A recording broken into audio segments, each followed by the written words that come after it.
नमस्कार। Vision IAS के news today के इस अंक में आप सभी का स्वागत है। इस अंक में हम आपके लिए लेकर आए हैं यूपीएससी परीक्षा की दृष्टि से महत्वपूर्ण कुछ अहम खबरें। इस अंक के साथ मैं हूं दिव्या तोमर। आइए सबसे पहले बात करते हैं इस अंक की हेडलाइंस के बारे में। कृषि निर्यात को बढ़ावा देने के लिए ब्लॉकचेन तकनीक का उपयोग किया जाएगा। भारत के 3,693 केंद्रीय संरक्षित स्मारकों में से 50 की कोई जानकारी नहीं है। राष्ट्रीय महिला आयोग ने शैक्षणिक संस्थानों में महिलाओं की सुरक्षा सुनिश्चित करने के लिए एडवाइजरी जारी की। भारत ने 1 जनवरी 2023 से 1 वर्ष के लिए वासेनर अरेंजमेंट की अध्यक्षता ग्रहण की। नासिक में एक रसायन कारखाने में विस्फोट के बाद आग लगने से 2 श्रमिकों की मौत हो गई। और आइए अब खबरों पर विस्तार से चर्चा करते हैं। कृषि निर्यात को बढ़ावा देने के लिए अब ब्लॉकचेन तकनीक का उपयोग किया जाएगा। नीति आयोग ने सेब की खेती में ब्लॉकचेन तकनीक के उपयोग का एक पायलट प्रोजेक्ट शुरू किया है। ये प्रोजेक्ट हिमाचल प्रदेश सरकार के साथ सहयोग में आरंभ किया गया है और बाद में इस तकनीक को अंगूर और आम जैसी फसलों के लिए भी उपयोग किया जाएगा। आपको बता दें कि भारत का विश्व में फल और सब्जी उत्पादन में चीन के बाद दूसरा स्थान है। हालांकि वैश्विक फल और सब्जी बाजार में इसकी हिस्सेदारी केवल 1% है। उत्पाद में गुणवत्ता तथा ट्रेसेबिलिटी के अभाव की वजह से भारत से खाद्य निर्यात बाधित होता रहा है और इन वजहों से उत्पादकों को भी नुकसान उठाना पड़ता है। ट्रेसेबिलिटी कच्चे माल की खरीद से लेकर उत्पादन, उपभोग और निपटान तक सभी प्रक्रियाओं का पता लगाने की क्षमता है। ब्लॉकचेन तकनीक फलों और सब्जियों के निर्यात से जुड़ी इन समस्याओं को हल करने में मदद कर सकती है। ये तकनीक अनावश्यक प्रक्रियाओं को हटाने, उत्पाद की गुणवत्ता सुनिश्चित करने और भंडारण तथा आपूर्ति श्रृंखला की संपूर्ण प्रक्रिया में उत्पाद की निगरानी करने में सहायता प्रदान करेगी। इस प्रक्रिया के कई चरणों में इंटरनेट ऑफ थिंग्स सेंसर का उपयोग किया जाएगा, जैसे कि फसल संबंधी डेटा तैयार करने और उसके संग्रह में, उगाई गई फसलों के खाद्य प्रसंस्करण कंपनियों को वितरण करने में। इसके अलावा थोक विक्रेताओं और खुदरा विक्रेताओं को प्रसंस्कृत खाद्य पदार्थों की आपूर्ति में तथा उसके भंडारण में। और आइए अब आपको बताते हैं कृषि में ब्लॉकचेन तकनीक के उपयोग के अन्य अवसरों के बारे में। ब्लॉकचेन तकनीक स्मार्ट अनुबंध को स्वतः लागू करने में महत्वपूर्ण है। विशेष रूप से स्वचालित भुगतान, कृषि बीमा, ग्रीन बॉन्ड और ट्रेसेबिलिटी में ये तकनीक मदद कर सकती है। दूसरा है जमीन की रजिस्ट्री। इस तकनीक की मदद से भूमि अभिलेखों का ऐसा बहीखाता तैयार किया जा सकता है जिसमें छेड़छाड़ नहीं की जा सकती। साथ ही इससे आपूर्ति श्रृंखला बाधित नहीं होगी। खेत से खुदरा स्टोर तक बिना किसी बदलाव के रिकॉर्ड उपलब्ध कराया जा सकता है और सब्सिडी वितरण को कारगर बनाने के लिए बिना किसी दस्तावेज के या अलग अलग प्राधिकरणों से मंजूरियों के बिना प्रत्यक्ष भुगतान किया जा सकता है। आपको बता दें कि ब्लॉकचेन तकनीक एक वितरित या फिर विकेंद्रीकृत लेजर तकनीक है। इसमें ब्लॉक्स की एक श्रृंखला होती है। प्रत्येक ब्लॉक में नेटवर्क पर किए गए लेन देन का विवरण, पिछले ब्लॉक का हैश यानी कि पिछले ब्लॉक का पता और सटीक समय का विवरण होता है। क्रिप्टोग्राफी का उपयोग करके ब्लॉक में संग्रहित डेटा से छेड़छाड़ की संभावना को समाप्त कर दिया जाता है और लेन देन को सुरक्षित किया जाता है।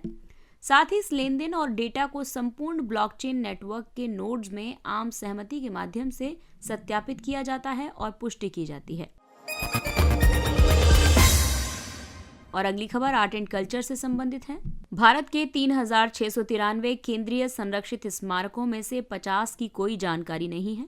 केंद्रीय संस्कृति मंत्रालय ने परिवहन, पर्यटन और संस्कृति पर गठित संसद की स्थायी समिति की रिपोर्ट से संबंधित एक प्रस्तुतिकरण दिया है। ये report issues relating to untraceable monuments and protection of monuments in India शीर्षक से जारी की गई है। संस्कृति मंत्रालय के मुताबिक भारत के 3,693 केंद्रीय संरक्षित स्मारकों में से 50 की उपस्थिति की कोई जानकारी नहीं मिल रही है। भारतीय पुरातत्व सर्वेक्षण के मुताबिक कुछ कारणों से इन स्मारकों का पता लगाना मुश्किल हो गया है। भारतीय पुरातत्व सर्वेक्षण के मुताबिक तेजी से हो रहे शहरीकरण, जलाशयों या बांधों द्वारा जलमग्न होने और सुदूर जगहों में इन्हें पता लगाने में होने वाली कठिनाइयों तथा उनकी वास्तविक अवस्थिति का पता उपलब्ध नहीं होने की वजह से इन स्मारकों का पता लगाना मुश्किल हो गया है। भारतीय पुरातत्व सर्वेक्षण संस्कृति मंत्रालय का एक संबद्ध कार्यालय है। एएसआई केंद्रीय संरक्षित स्मारकों के संरक्षण और रखरखाव के लिए जिम्मेदार है। इन स्मारकों को प्राचीन संस्मारक और पुरातत्वीय स्थल और अवशेष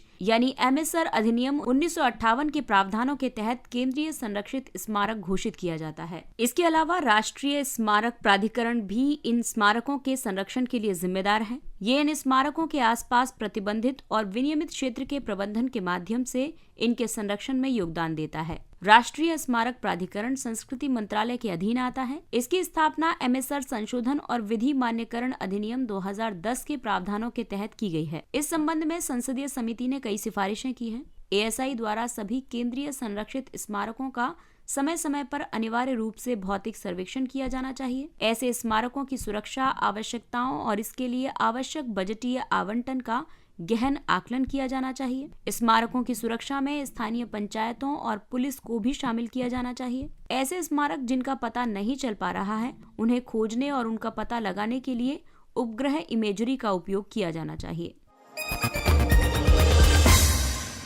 राष्ट्रीय महिला आयोग ने शैक्षणिक संस्थानों में महिलाओं की सुरक्षा सुनिश्चित करने के लिए एडवाइजरी जारी की है। एडवाइजरी के तहत सभी राज्यों और केंद्र शासित प्रदेशों के मुख्य सचिवों को सभी कोचिंग संस्थानों या शैक्षणिक संस्थानों को ये निर्देश देने के लिए कहा गया है कि महिलाओं का कार्यस्थल पर लैंगिक उत्पीड़न निवारण निषेध और रोकथाम अधिनियम 2013 का सख्ती से कार्यान्वयन सुनिश्चित करें। इस अधिनियम को पोष अधिनियम भी कहा जाता है। मामलों की बेहतर रिपोर्टिंग के लिए जागरूकता कार्यक्रमों का आयोजन करें।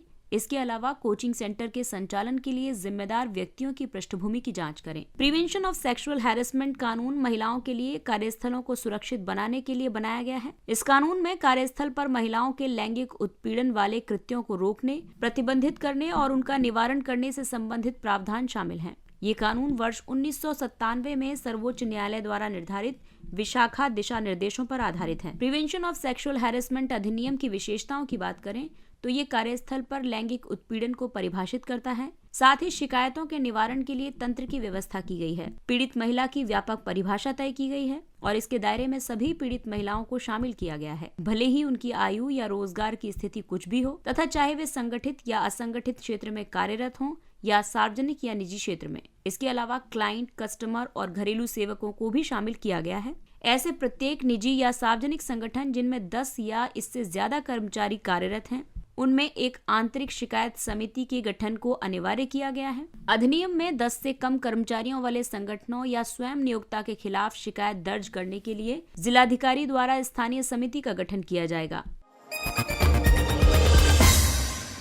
भारत ने 1 जनवरी 2023 से 1 वर्ष के लिए वासेनार अरेंजमेंट की अध्यक्षता ग्रहण की है। वासेनार अरेंजमेंट स्वैच्छिक बहुपक्षीय निर्यात नियंत्रण व्यवस्था है। इसके 42 सदस्य हैं, जिसका उद्देश्य पारंपरिक हथियारों और दोहरे उपयोग वाले उपकरणों एवं प्रौद्योगिकियों के हस्तांतरण में पारदर्शिता तथा अधिक जवाबदेही को बढ़ावा देना है। इसके कार्य हैं वासेनार अरेंजमेंट के भागीदार देशों के बीच सूचनाओं को साझा करना, पारंपरिक हथियारों और दोहरे उपयोग वाले उपकरणों या प्रौद्योगिकियों के निर्यात को नियंत्रित करने के लिए मानक स्थापित करना। वासेनार अरेंजमेंट का मुख्यालय वियना में है। भारत वर्ष 2017 में इसमें शामिल हुआ था। MECR स्वैच्छिक और गैर बाध्यकारी समझौते हैं। ये सामूहिक विनाश के हथियारों के प्रसार को रोकता है। इन हथियारों में परमाणु, रेडियोलॉजिकल, रासायनिक, जैविक या अन्य हथियार शामिल हैं। और आइए अब आपको बताते हैं अन्य बहुपक्षीय निर्यात नियंत्रण व्यवस्थाओं के बारे में। सबसे पहले बात करते हैं न्यूक्लियर सप्लायर ग्रुप यानी NSG 1975 की।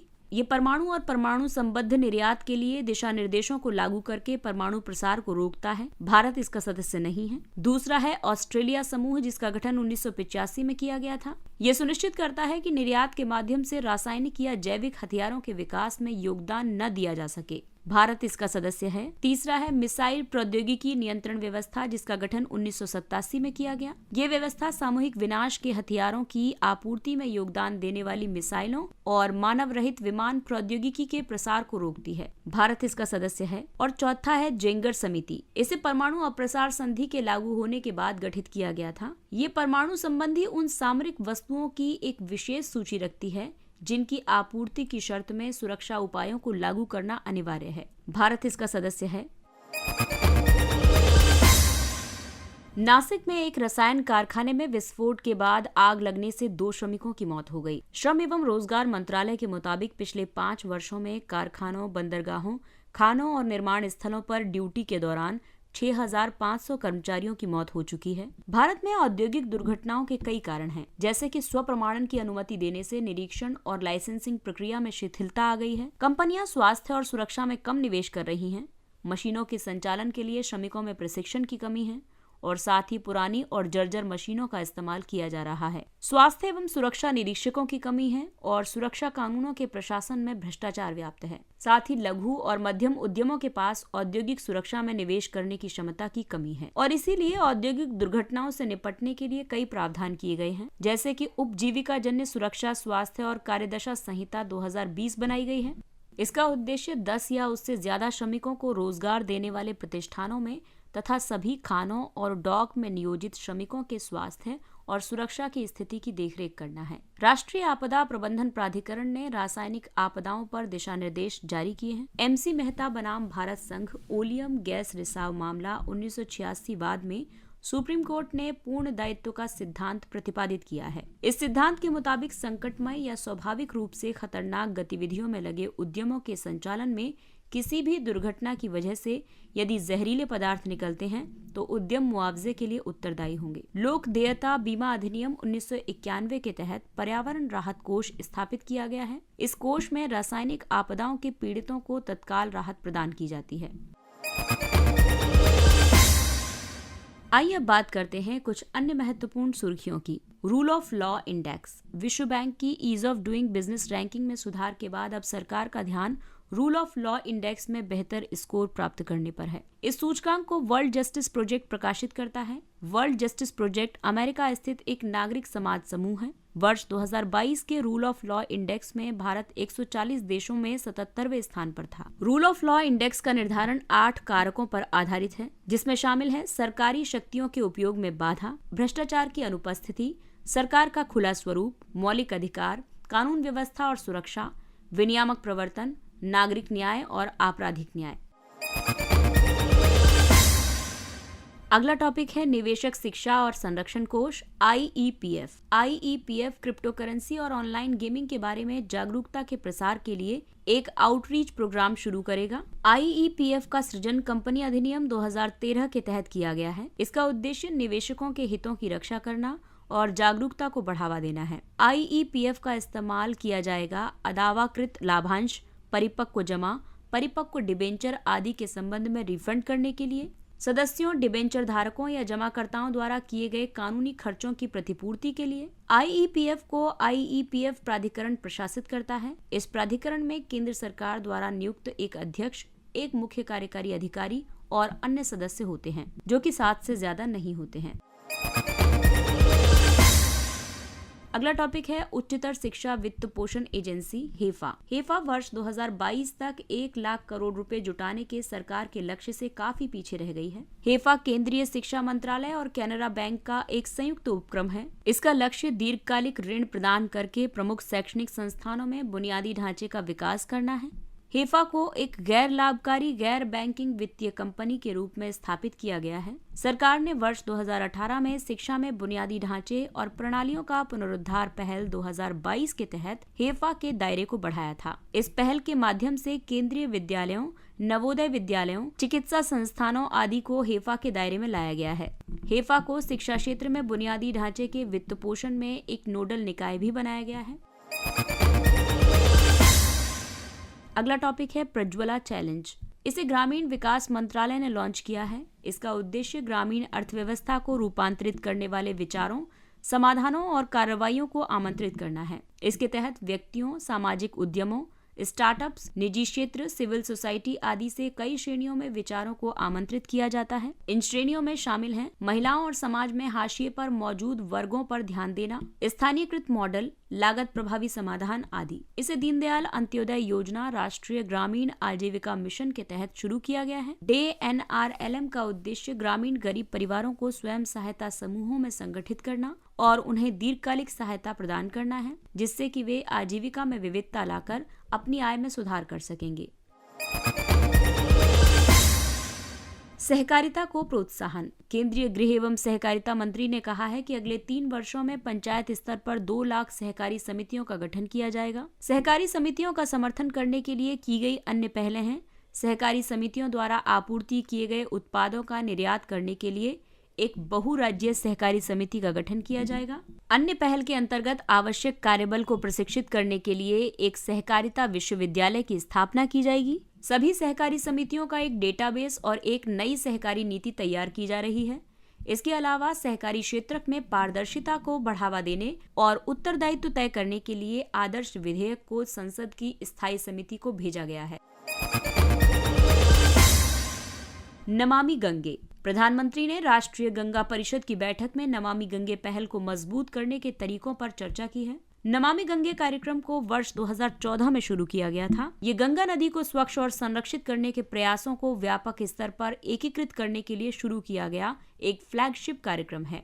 इसे जल शक्ति मंत्रालय के तहत राष्ट्रीय स्वच्छ गंगा मिशन कार्यान्वित कर रहा है। नमामि गंगे के मुख्य स्तंभों में अपशिष्ट उपचार अवसंरचना, रिवर फ्रंट का विकास, वनीकरण और जैव विविधता आदि शामिल है। इसने 2525 किलोमीटर लंबी गंगा नदी के 1500 किलोमीटर खंड और 30,000 हेक्टेयर में स्थित वनों का कायाकल्प कर दिया है। लंपी प्रोवैकेंड। भारतीय कृषि अनुसंधान परिषद ने गांठदार त्वचा रोग के लिए लंपी प्रोवैकेंड टीका विकसित किया है। इस वैक्सीन को ICAR के 2 संस्थानों ने संयुक्त रूप से विकसित किया है। राष्ट्रीय अश्व अनुसंधान केंद्र हिसार हरियाणा, भारतीय पशु चिकित्सा अनुसंधान संस्थान इज्जतनगर बरेली उत्तर प्रदेश। ये विशेष रूप से लंपी स्किन डिजीज वायरस के खिलाफ मवेशियों की रक्षा पर लक्षित एक सजातीय जीवित क्षणीकृत यानी लाइव एटेन्युएटेड वैक्सीन है। लंपी स्किन डिजीज एक विषाणु जनित रोग है जो कैप्रीपॉक्स वायरस के कारण होता है। ये केवल मवेशियों को प्रभावित करता है और मनुष्यों को प्रभावित नहीं करता है। ये आनुवांशिक रूप से गुड पॉक्स और शीप पॉक्स वायरस कुल से संबंधित है। ये रक्त चूसने वाले कीड़ों जैसे कि मक्खियों की कुछ प्रजातियों और मच्छरों या टीक्स द्वारा फैलता है। अगला टॉपिक है स्पीयर फिशिंग। गृह मंत्रालय ने G20 शिखर सम्मेलन के लिए लक्षित स्पीयर फिशिंग के विरुद्ध साइबर अलर्ट जारी किया है। स्पीयर फिशिंग एक ईमेल या इलेक्ट्रॉनिक संचार स्कैम है। ये विशिष्ट व्यक्ति, संगठन या व्यवसाय को लक्षित करता है। इसके अंतर्गत किसी व्यक्ति या समूह को इंटरनेट पर या ईमेल के माध्यम से निजी जानकारी देने के लिए छल करने का प्रयास किया जाता है। विशेष रूप से ऐसे ईमेल भेजे जाते हैं जो किसी ऐसे व्यक्ति के प्रतीत होते हैं जिन्हें वे जानते हैं, और इसके तहत किसी लक्षित उपयोगकर्ता के कंप्यूटर पर मैलवेयर भी इंस्टॉल किया जा सकता है। और आइए अब बात करते हैं सुर्खियों में रहे व्यक्तित्व के बारे में। सत्येंद्र नाथ बोस। 1 जनवरी को सत्येंद्र नाथ बोस की 129वीं जयंती मनाई गई। उनका कार्यक्षेत्र सैद्धांतिक भौतिकी से संबंधित था। उन्होंने क्वांटम यांत्रिकी और क्वांटम सांख्यिकी के विकास में मौलिक अवधारणात्मक योगदान दिया था। उन्होंने आइंस्टीन के साथ काम किया और दोनों ने मिलकर बोस आइंस्टीन सांख्यिकी विकसित की थी। सत्येंद्र नाथ बोस ने क्लासिकल इलेक्ट्रोडायनेमिक्स यानी विद्युत गतिकी के संदर्भ के बिना ब्लैक बॉडी रेडिएशन के प्लैंक का नियम प्रतिपादित किया था। ये नियम किसी भी गर्म वस्तु या पिंड द्वारा उत्सर्जित प्रकाश के स्पेक्ट्रम को संदर्भित करता है। बोस मॉरिस डी ब्रोगली की प्रयोगशाला से जुड़ गए थे। यहाँ उन्होंने एक्सरे स्पेक्ट्रोस्कोपी और क्रिस्टलोग्राफी की तकनीक सीखी थी। सत्येंद्र नाथ के व्यक्तित्व के गुणों की बात करें तो इसमें कार्यक्षेत्र में उत्कृष्टता की भावना थी, दृढ़ संकल्पी थे और वैज्ञानिक प्रयासों में दृढ़ थे। और आइए बात करते हैं सुर्खियों में रहे स्थलों के बारे में। सबसे पहले बात करेंगे क्रोएशिया की। क्रोएशिया की राजधानी जाग्रेब है। क्रोएशिया ने यूरो मुद्रा को अपना लिया है और यूरोप के पासपोर्ट मुक्त शेंजेन क्षेत्र में शामिल हो गया है। आपको बता दें कि इससे पहले क्रोएशिया की मुद्रा कुना थी। क्रोएशिया दक्षिण पूर्व यूरोप में स्थित है। ये बाल्कन प्रायद्वीप के उत्तर पश्चिमी छोर पर अवस्थित है। ये Slovenia, Hungary, Serbia, Bosnia, Herzegovina और मोंटेनेग्रो के साथ अपनी सीमा साझा करता है। डेन्यूब नदी सर्बिया के साथ इसकी सुदूर उत्तर पूर्वी सीमा बनाती है। डेन्यूब नदी वोल्गा के बाद यूरोप की दूसरी सबसे बड़ी नदी है। ये एड्रियाटिक सागर और इटली के साथ अपनी समुद्री सीमा साझा करता है और इसकी सबसे ऊंची चोटी दिनारा है, जिसे सिंजल भी कहा जाता है। और क्रोएशिया की सबसे बड़ी नदी है डेन्यूब। इसके साथ ही ये अंक समाप्त होता है। अगले अंक में फिर मुलाकात होगी कुछ अन्य महत्वपूर्ण खबरों के साथ। तब तक अपने लक्ष्य के लिए तत्पर रहिए और अगर आपको हमारा कंटेंट अच्छा लगता है तो इसे लाइक, सब्सक्राइब और शेयर जरूर करें। और अब हमें यानी विजन IAS की पूरी टीम को दीजिए इजाजत। नमस्कार।